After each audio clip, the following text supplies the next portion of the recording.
Hey guys, Lynette here, and in today's video we are reviewing Don't Ask Me Where I'm From by Jennifer De Leon. So let's get into the book. So this, first off, I'm on my way home from going to Bath & Body. So if you follow my other channel, you guys know I do a lot of Bath & Body hauls, so I am on my way home. But I literally just finished the book, Don't Ask Me Where I'm From. Now, if you saw my last video speaking about the synopsis basically of this book, you guys have an idea already what this book is about.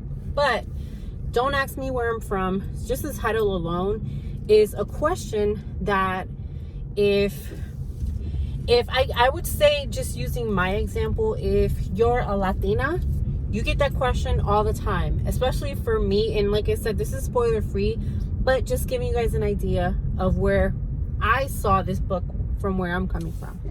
My last name, if you follow my main channel, you guys know my last name is Bledsoe. That is my married name. So my married name throws a lot of people off because they're like, is she American? What is she? But when I start speaking, they're like, okay, she's not American. I'm from America, but Anglo, I guess you can say I'm not white. My last name, my husband is African American, but the last name is kind of throws you off. But this book is about someone. The character's name is Liliana Cruz. Liliana Cruz, her parents are from Guatemala. They are immigrants. I'm Puerto Rican. My maiden name is actually Cruz. So I guess just for off of that kind of attracted me to the book itself. Another thing, that was just one thing though.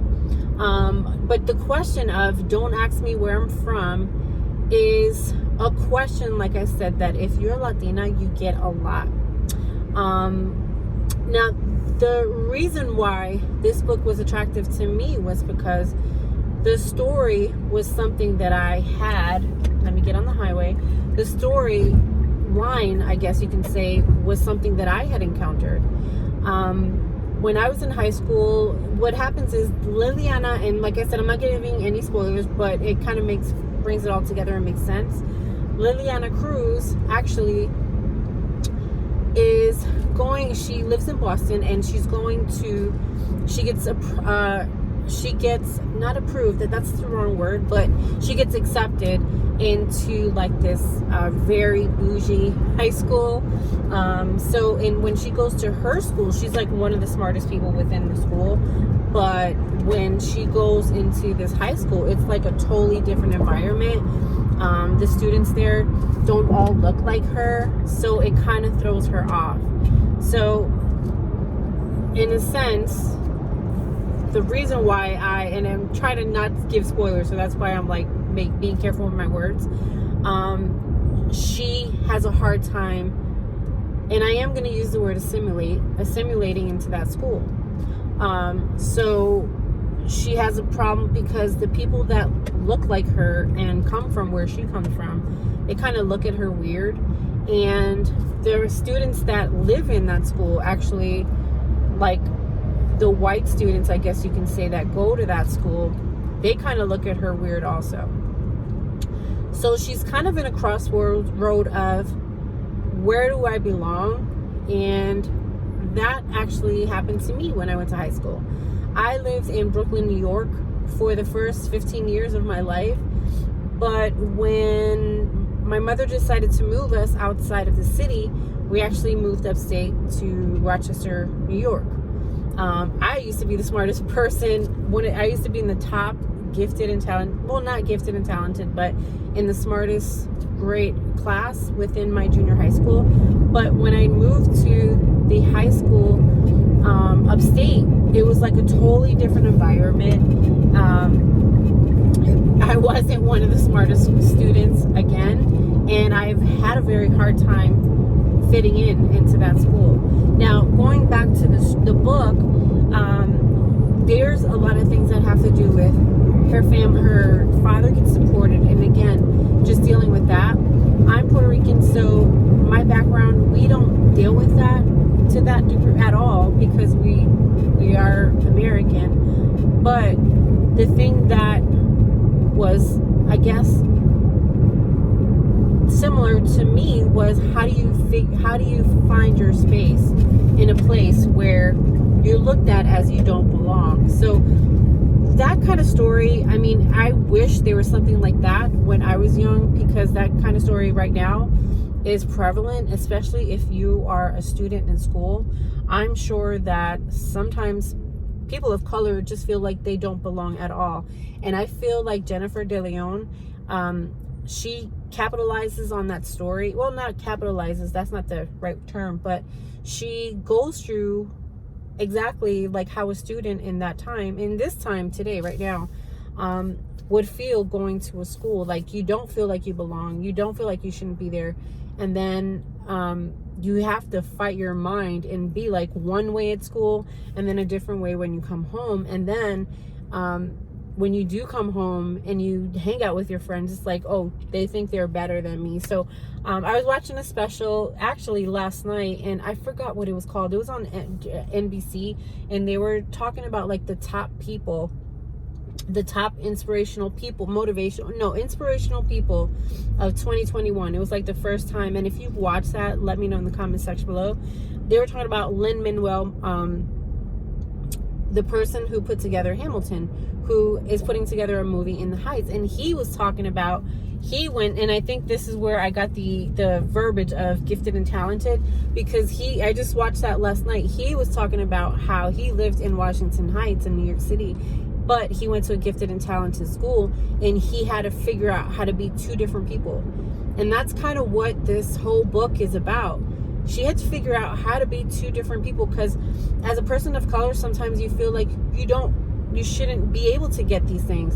And she needed to figure out, I do deserve a better high school education, a higher degree, where people actually have to pay to go to the school, but was accepted due to a scholarship, and not feel guilty that you had to take that scholarship. So I know this is a little bit long-winded, but I wanted to share, if you like stories like that, I feel like this is a story where it doesn't have an ending, because I think the point of the story is there is no ending. Because in this country, in America, if you're watching this in another country, we are still dealing with the issue of acceptance and immigration and race and racism, and where do you belong? Where does society put you in a box?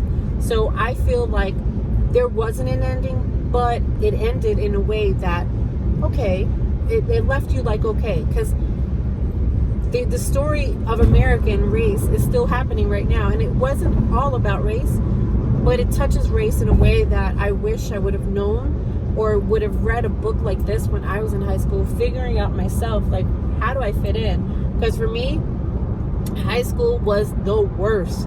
I literally went up there an A student, and almost my senior year barely graduated, because I just hated the school so much, because there was so much racism in that school.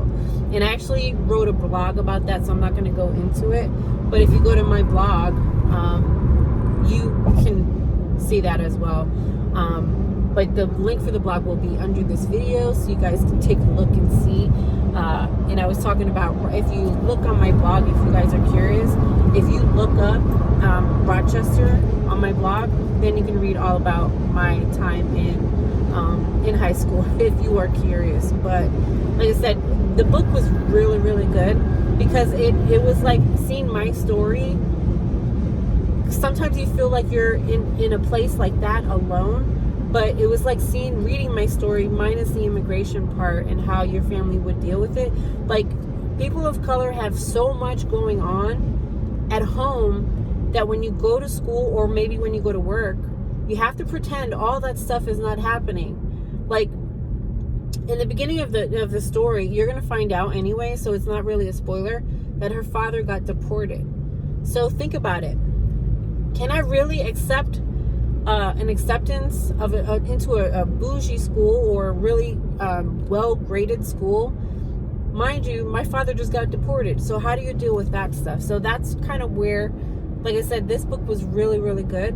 And I would definitely recommend it. As far as the score, I think I would give this one out of 5. I think I would give this one a 4 out of 5. Only, and the story was very well told. I always listen to audiobooks, so if you, I get the book after I'm almost done with the book, just so I can give you guys like a full review, and if I ever want to go back and read it myself, or maybe give it to my kids. But if there's a book that I really, really like, more than likely I'm gonna buy the book itself. So yeah, let me know in the comment section below what has been your favorite book this year so far, and if you plan on reading this book. So let me show you guys again. So this one was, again, the review of Jennifer De Leon, Don't Ask Me Where I'm From. And like I said, I would give this definitely a 4 out of 5 because it was good. But the story to this synopsis of the book is still being told. So that's why I wouldn't give it a 5 out of 5, even though it's not Jennifer's fault. It's just that story of America and race is still being told. So we have to just leave it there. So with that being said, make sure you guys like, comment, and subscribe so you don't miss another video. And we'll see you on the next one. Have a good day, guys.